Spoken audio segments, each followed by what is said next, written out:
great alfresco dining.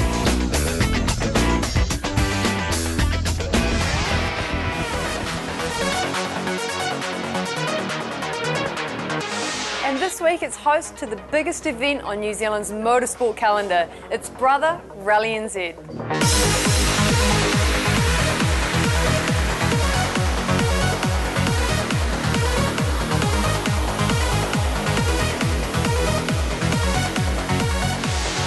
Hello and welcome to Rally Nation. I'm Kendall Coleman. Today we're at Brother Rally New Zealand, round 7 of the World Championship. And it's also round 4 of the Brian Green Property Group New Zealand Rally Championship. I'm here at the official test venue for the rally as teams prepare for 3 days of competition ahead. Testing is an important part of preparation, so I thought I'd catch up with New Zealand's leading light and find out just what's going on.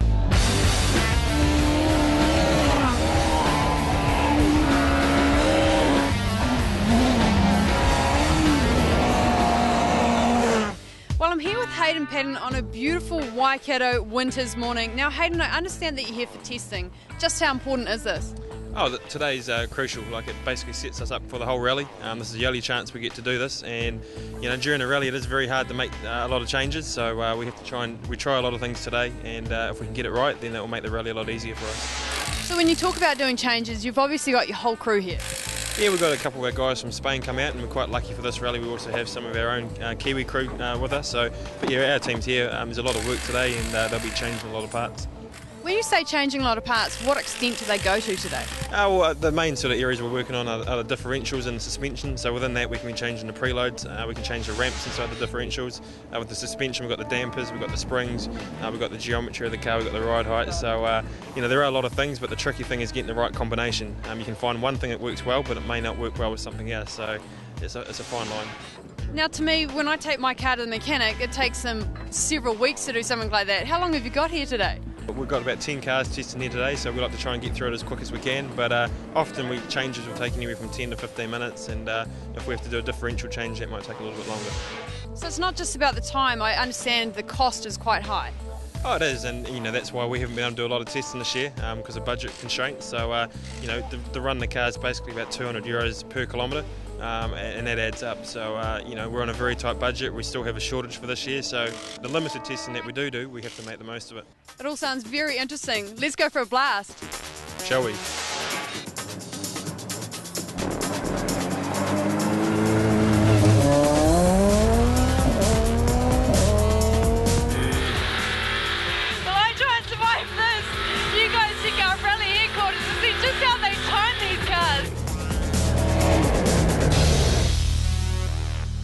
Wow, that was so much fun. If you ever get an opportunity to go in a rally car, trust me, you need to take it up. Now, I'm up here at Rally Headquarters with Chris Carr, Director of Rally New Zealand. Chris, how are you going today? Great, thanks, Kendall. How was the ride? Absolutely amazing. Now, Chris, Rally Headquarters, what goes on behind closed doors? Well, there's lots of things that happen behind closed doors, and competitors aren't really aware of all the stuff that's behind the scenes, and this is where we look after our results in our control room, where we're tracking every car and recording all the results, which everybody, it's so important for everyone, really. It's what it's all about. Sounds interesting. Can we go and have a look? Come and have a look. Chris, what's going on in here? Well, this is all the behind-the-scenes stuff. Results and tracking are worked out of here. Off to this side of me, you've got the international guys who take the signal electronically from the results areas. That goes from here to a satellite to a server in London and back, and it ends up on your internet screens. Over here, we've got the radio guys, the amateur radio emergency call, New Zealand's largest civil defence exercise, which runs during every rally of New Zealand, where they track every car as they go through every 5 kilometres. There's a radio operator calling that information back. It's being recorded here for safety. There's also people calling in the results, coming into the radio operators over there. 17, go ahead. 50846. So we get a result back by voice as well as through electronic signals, and these guys here coordinate all of that stuff for the New Zealand side to make sure we've got a backup system in case anything electronic fails. There's 1,800 people that work behind the scenes at Rally New Zealand to make it all happen. This is just part of the sharp end of that. Chris Grant, you look like a very busy man. Yeah, we're having our moments, guys. It's the centre of the hourglass, I guess you could say. Everything, all the carnage and mayhem the guys are wreaking on their cars out in the field, all gets fed through to our system here electronically.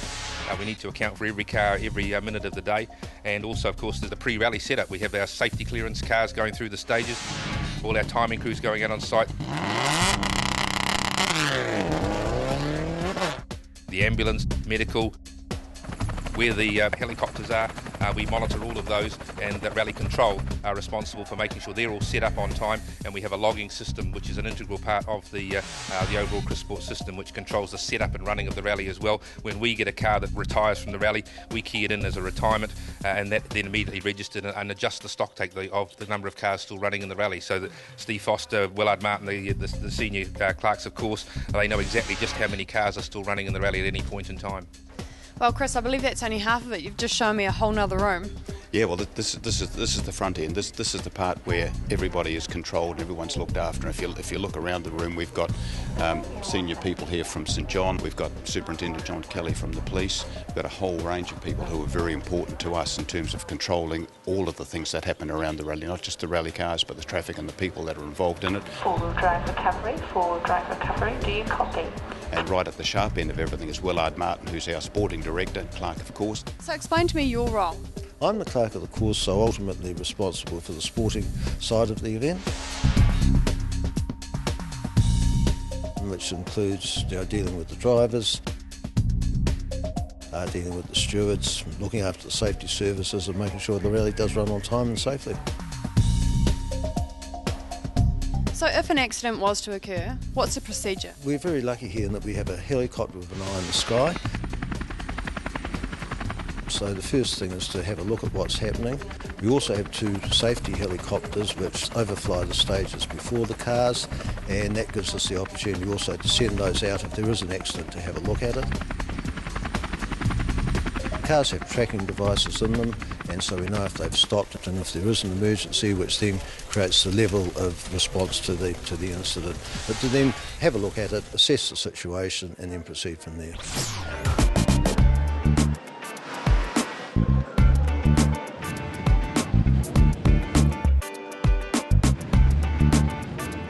It's not often that you see Auckland's main street closed, but today is different. Such is the popularity of the sport as the drivers and teams put on the ultimate display for Auckland fans.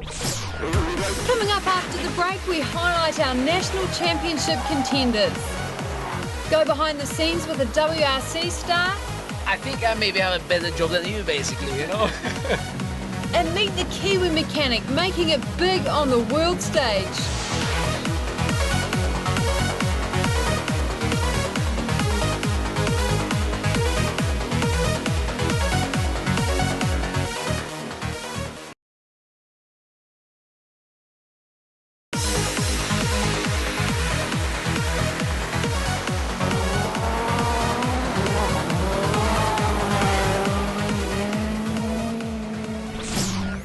WRC cars all have to qualify for their start position, and it's Yarimati Latvala who will head the field away for Ford.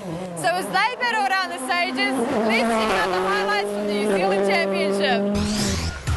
Just 7 of the Brian Green New Zealand Rally Championship cars qualified to start in WRC Brother Rally NZ. Richard Mason, however, was to strike problems early. 5 laps plus. Okay, I've got no clutch. 36 right over absolute crest, keep right.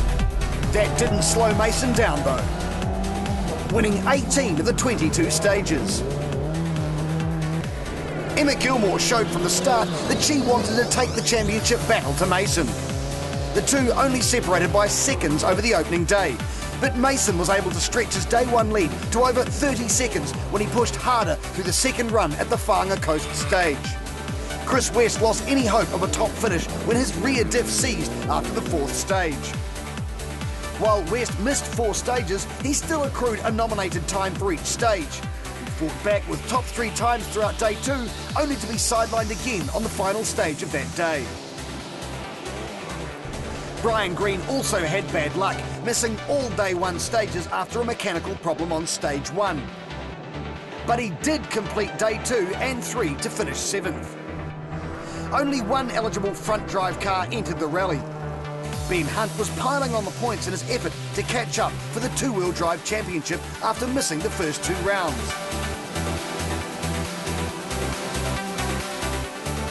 And he was out to impress. End result was a fine 4th place in the New Zealand category. Likewise, Matt Jansen had one main aim, and that was to secure the New Zealand Junior Rally Champion title. He was 3rd in the New Zealand standings after day 1. On day 2, he was 4th fastest over most of the stages and finished in 3rd.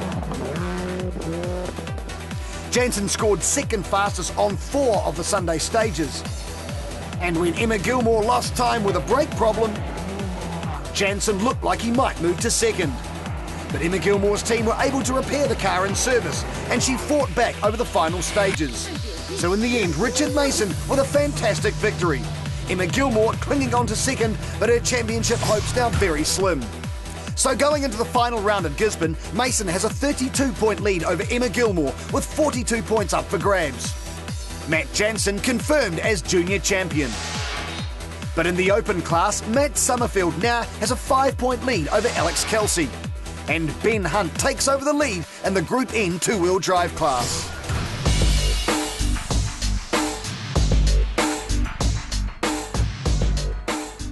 As I walk around the Viaduct Event Centre, I've seen some pretty cool cars, but one car in particular that's taken my eye is the car of Peter Solberg. Welcome back to New Zealand, Peter. Thank you very much. So, show us about your car. Well, obviously it's a Ford Fiesta. Half long takes a little keep in, and 6 right plus half long opens. It's a car that I've been driving the whole year in the World Championship. Why this car is cool? Well, obviously it's a Ford. Of course, everything is based on the Ford Fiesta. It's a 2-liter engine. It's fast and very, very high tech. All the details that's been put into this car, and behind us in the team it's 200 people. This is my office, you know, and I've been driving cars since I was 6 years old.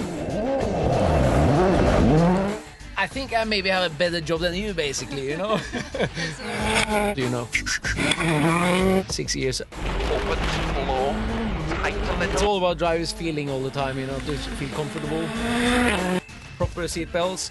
You have a balaclava, helmet, gloves, underwear. I mean, fireproof underwear.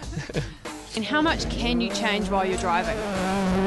We have a lot of buttons on the steering wheel, so we can do a little bit with the engine. We have heated windscreen, side windows, heater also. I'm just looking over at that co-driver seat, and it's very low. Yeah. It's very important to have a very light co-driver. Small guy or girl, you know, that sits very low because of the inertia movement.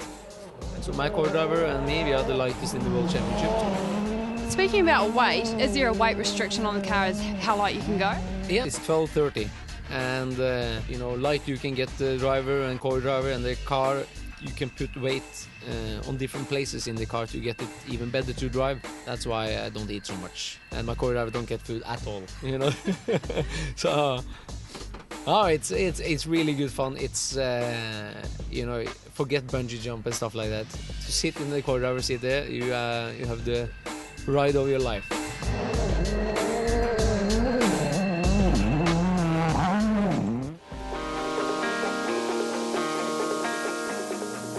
And as I wander around the WRC service park, I can't help but notice the large amount of Kiwis working on these cars, like former Ford Fiesta scholarship winner Stephen Barker. Now Stephen, it looks like you've landed a dream job. Yeah, I suppose there'd be a lot of young guys in New Zealand that would love to be in my position, coming away and working on the cars in the World Rally Championship. So how do you find yourself in this position? What did you have to go through?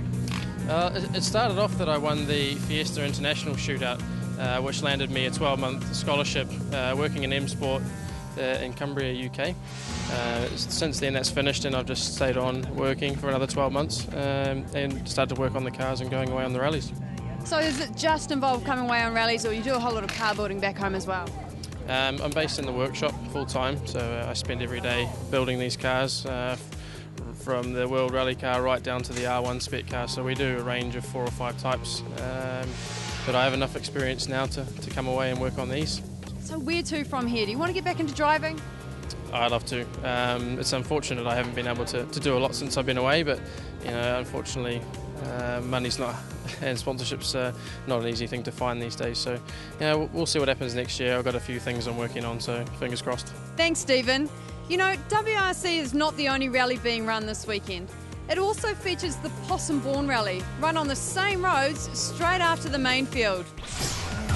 As usual, there were plenty of variety in the Possum Bourne Memorial Rally. 15 cars started, but there was a high attrition rate. First to go was Alex Kelsey, breaking an axle on stage 1. He re-entered after the first service break. But the car, which had only been finished the day before the rally, had too many problems and he withdrew after stage 9. Matt Summerfield is the defending winner of this rally and he was consistently at the front of the results over the 3 days. Dave Strong looked in contention, second to Summerfield on SS1 and 2, winning the next 2 stages but blowing his engine on stage 6.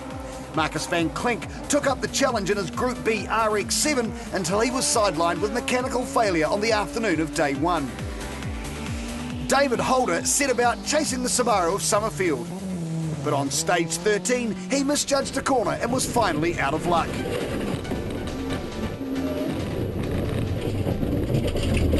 Sorry, bro. Jeff Torkington had the smallest car but kept out of trouble to finish 5th. 4th went to Karen Woodcock in his Subaru Impreza. His best result was 2nd on stage 19. Miles McElwain finished 3rd and scored maximum points in the New Zealand Historic Challenge. Former New Zealand Rally Championship driver Brent Taylor scored 2nd overall. He was 3rd fastest on 10 of the stages in the Toyota Corolla. But winner for the 2nd time, and appropriately for the Possum Bourne Memorial Rally, driving a blue Subaru, Matt Summerfield, who also scored maximum points in the New Zealand Championship Open class and put himself in contention to win that title at Gisborne. The main stage here is certainly a great way for the fans to get up close and personal with the cars at speed. And it's time for us to get up close and personal as we put a champion under the grill. Asking the questions is young Nelson Hotshoe Ben Hunt. And giving the tips is 8-time world champion Sebastian Loeb. Hi, I'm Ben Hunt from Nelson, New Zealand. I've just got a few questions I'd like to ask a world champion. I'm currently in a Group N two-wheel drive Ford Fiesta. What would be the next best stepping stone for myself or any other young driver in New Zealand to advance in? It's difficult to say. Maybe in a Citroën, that's the best thing. Or maybe in a four-wheel drive in the future. It can be interesting to take experience. Here, some four-wheel drive Group N can be good, and or Super 2000, and for sure the best thing is the WRC. But I think it's very good to take some experience, even with the Fiesta, and then if you have the opportunity to test some four-wheel drive cars, you have to take it. What are the critical elements to your pace notes?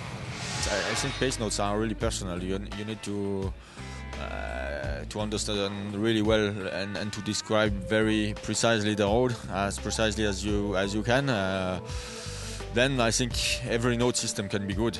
The most important thing is that the driver understands his notes correctly, and I try to give an idea of the speed, an idea of the angle of the corner, of the line to take, if it's early or late in the corner, and when the corner are tightening, it's important to know it. So yeah, a few things like that. What are the key points to securing a major sponsor and lifting your driver profile? That's a good question. It's very, very complicated sometimes, but I think the best thing is to make some good results. When I started, I won immediately my category all the time, and for that the people who was helping me continue to help me, and then it went up and up. So I think it's the most important thing is to do some good results. Great inspiration there from a true champion. Thanks, Seb. Coming up this weekend, it's the final round of the Brian Green Property Group New Zealand Rally Championship as we return to the roads around Gisborne after a 5-year break. So if you're in the area this weekend, here's how to get to the action. Gisborne is the first city to see the sun each day, so hopefully the sun will be shining for the final round of the Brian Green Property Group New Zealand Rally Championship, powered by Brother. The drivers will face 8 stages over 5 roads on Saturday. Stage 1, Paddon, is a hard-packed gravel. It starts uphill before winding down to the finish, and at 31k will be a real test for the drivers. Good spectating at the finish of Stage 1 and then head to the start of Stage 2, Ruakaka. It's a loop stage of 19 kilometres. It's a scenic route through river valleys, and the finish is over a spectacular river bridge. You can catch the cars at the service break on Brunton Road on the outskirts of Gisborne at 9:15 a.m. On Stage 3, there is good spectating at the start of this stage, which features a fantastic cambered road, which will see the cars going flat out downhill from 8k. At 15k, the cars will pass over the river, right beside the Tahuna Golf Course, surely one of the most remote courses in New Zealand. Stage 4 is a return to a New Zealand classic. Wharakopai starts at Reri before joining Rakarua stage. A rugged little road that climbs a ridge before finishing on the Gisborne-Matawai Highway.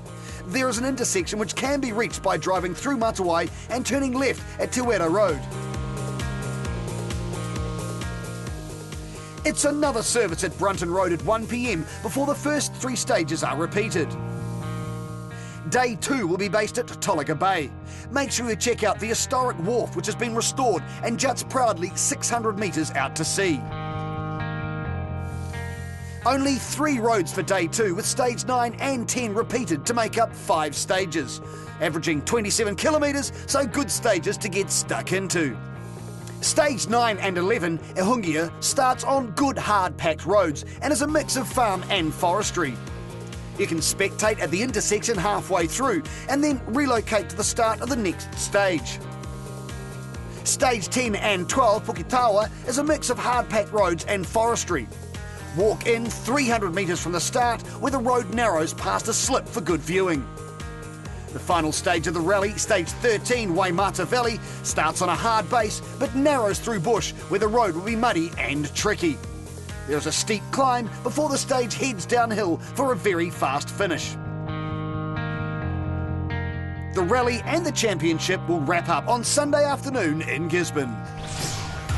That's another round done and dusted. It really has been like no other.